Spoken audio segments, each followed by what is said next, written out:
Halo, selamat datang kembali di Dompet Kripto. Di video kali ini, gue bakal bahas tentang dampak shutdown pemerintah Amerika Serikat ke kripto dan juga rumor diberhentikannya quantitative tightening dan juga quantitative easing yang akan diberlakukan.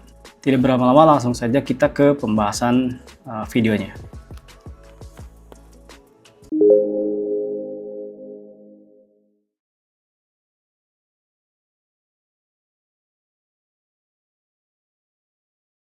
Nah, jadi beberapa minggu terakhir kemarin pemerintah Amerika Serikat mengalami shutdown ya karena adanya ketidakpastian atau tidak adanya keputusan kesimpulan dari pembuatan anggaran ya. Nah, pemerintah Amerika Serikat ini sekarang ini sudah dibuka kembali ya informasinya, tapi di balik itu ada sesuatu yang lebih besar ya, yaitu utang yang melambung tinggi.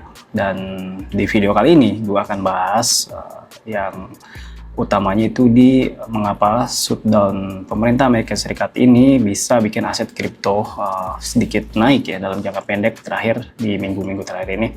Kemudian yang kedua, bagaimana utang dan kebijakan moneter atau quantitative tightening atau quantitative easing masuk ya. Kemudian yang ketiga, peringatan dari Ray Dalio nih tentang gelembung pasar. Dan yang terakhir, skenario kalau akhirnya QE ini diluncurkan. Oke, langsung kita ke pembahasan utama. Jadi kemarin ketika ada rumor bahwa shutdown pemerintah Amerika Serikat ini akan dihentikan, itu kripto mengalami sedikit kenaikan ya.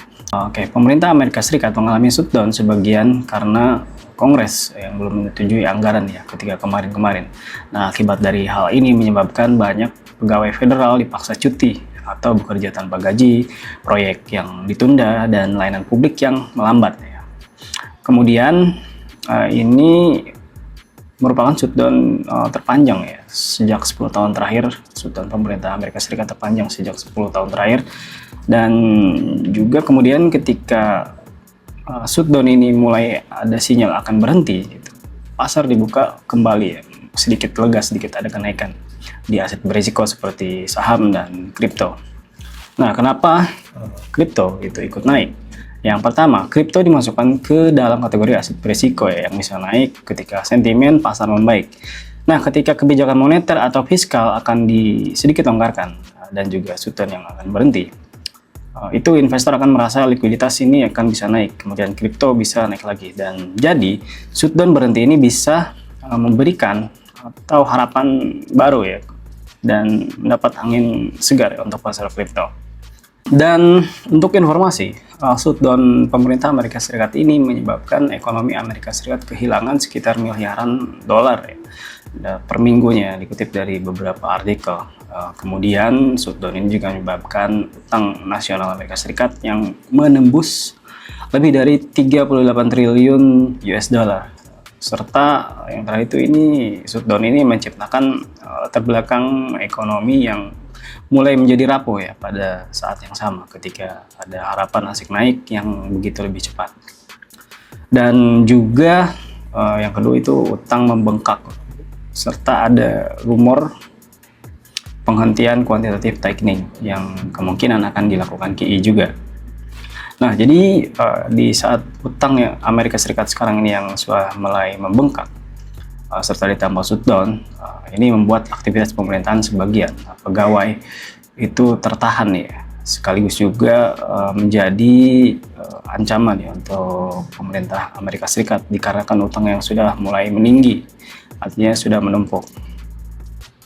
Nah, karena utang Amerika Serikat yang sudah mulai besar dan juga penerimaan terganggu karena shutdown kemarin, itu akhirnya menyebabkan tekanan fiskal yang makin besar, dan juga tekanan ini menimbulkan dampak yang begitu signifikan ya pada ekonomi Amerika Serikat.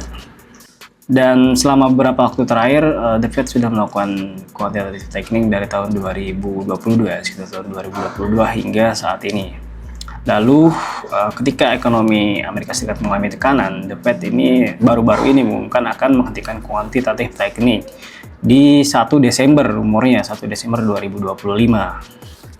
Jadi begini, kenapa ini penting? Karena begini ya, quantitative tightening ini berarti likuiditas tidak akan ketat ya. Pemberhentian quantitative tightening ini berarti likuiditas akan dilonggarkan dan modal bisa sedikit lebih longgar. Nah, ini bisa jadi bahan bakar untuk aset beresiko seperti saham dan kripto. Namun, apakah berarti langsung QI ya, atau quantitative easing dengan membeli aset besar-besaran menciptakan likuiditas baru? Belum resmi ya, jawabannya belum resmi. Tetapi banyak analis khawatir ketika quantitative tightening diberhentikan dan juga diberlakukan quantitative easing, itu bisa menjadi tekanan yang berbarengan ya. Rumor dan skenario jika utang makin besar plus ekonomi Amerika Serikat melambat, the Fed akan mengalami tekanan ya, tekanan yang makin kuat. Kemudian jika quantitative tightening ini dikonfirmasi ya, berhenti, itu bisa juga menjadi sinyal baru untuk langkah QE jika ekonomi semakin memburuk ya. Dan untuk kripto ini bisa jadi positif mungkin dalam jangka pendek karena likuiditasnya akan naik, dan juga mungkin berbahaya karena akan berakhir karena pelepasan besar-besaran atau koreksi. Nah, pertanyaannya begini, apakah penghentian quantitative tightening ini otomatis akan memberlakukan quantitative easing atau pencetakan penambahan pembelian aset? Oke, jadi saat ini tidak ada pengumuman resmi dari The Fed akan melakukan program QE ya, atau program QE baru. Tapi pasar dan beberapa pengamat itu memprediksi jika ekonomi melemah dan utang tuntutan Amerika Serikat itu semakin meningkat, tekanan politik dan ekonomi itu bisa memicu langkah pelonggaran ya kuantitatif di masa depan. Namun beberapa analis menyebut kemungkinan munculnya spekulasi QE ini apabila kondisi semakin memburuk. Apa kata Ray Dalio tentang gelembung? Nah, jadi gelembung ini menurut Ray Dalio sekarang ini sedang menuju gelembung likuiditas yang akan pecah. Pertanyaannya, siapa Ray Dalio? Jadi Ray Dalio ini adalah investor besar, pendiri firma hedge fund besar yang sudah mengamati siklus ekonomi dan keuangan. Jadi peringatan Ray Dalio tentang gelembung ini yaitu memperingatkan bahwa beberapa waktu ke depan mungkin akan terjadi koreksi besar ya, karena Ray Dalio ini adalah investor legendaris yang beberapa kali mengeluarkan peringatan indikator bubble menurutnya relatif tinggi. Dia menyoroti utang yang tinggi, alokasi aset yang berlebihan, dan risiko bahwa pelonggaran moneter bisa memicu rally terakhir sebelum koreksi tajam. Dalio menyebut mungkin masih ada satu rally lagi sebelum bubble meletus. Dan juga dia juga memperingatkan bahwa ketika aset naik sangat cepat, pembiayaan leverage tinggi, dan kondisi makroekonominya lemah, itu adalah kombinasi yang bisa bikin koreksi besar. Tapi dia juga bilang, kita tidak tahu persis kapan gelembungnya akan pecah, tapi risiko besar ada. Kemudian dampaknya untuk pasar kripto, karena kripto yang ini bergerak sangat cepat ya, mungkin bisa jadi salah satu bagian dari gelembung aset. Dengan likuiditas yang mulai longgar ini mungkin bisa menjadikan banyak orang akan masuk ke kripto karena takut kehilangan ya, atau FOMO, takut ketinggalan atau FOMO, dan bisa mempercepat fase naik. Namun jika kondisi ekonomi makro tiba-tiba melemah atau sentimen berubah, bisa jadi koreksi besar-besaran yang juga menyeret aset kripto. Nah, apa dampaknya ya jika QE ini diberlakukan di tengah ancaman bubble ya? Jadi mungkin dampaknya lumayan signifikan ya, karena ketika quantitative easing ini diberlakukan dalam jumlah yang besar, artinya memasukkan uang ke sistem keuangan atau likuiditas naik.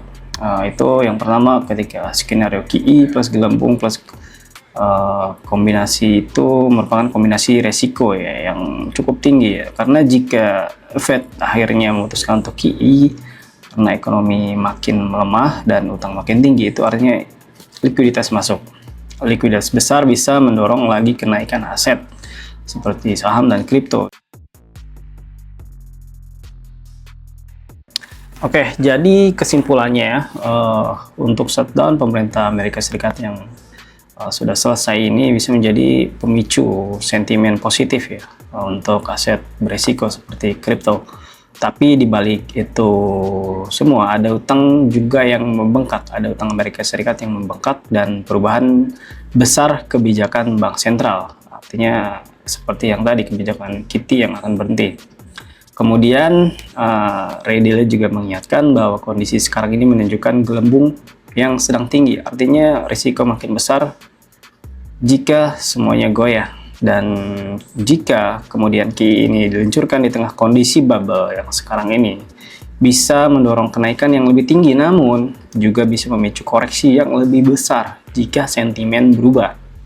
Dan artinya kenaikan kripto bukan berarti bebas risiko, sebaliknya ketika sedang berada di titik di mana potensi besar, dan disitulah keberbahayaan berjalan bersamaan. Intinya akhir shutdown itu sentimen positif dan crypto rebound. Oke, mungkin itu dulu untuk video gua kali ini. Tetap ya buat kalian lakukan research ya secara mandiri. Semua video atau materi yang gua sampaikan di video gua kali ini merupakan hanya untuk edukasi, bukan ajakan untuk menjual atau membeli aset beresiko seperti Bitcoin atau kripto lainnya. Setiap tindakan yang kalian lakukan terhadap aset berisiko tersebut merupakan tanggung jawab kalian pribadi atau kalian sendiri ya. Sekian dan terima kasih. Bye-bye.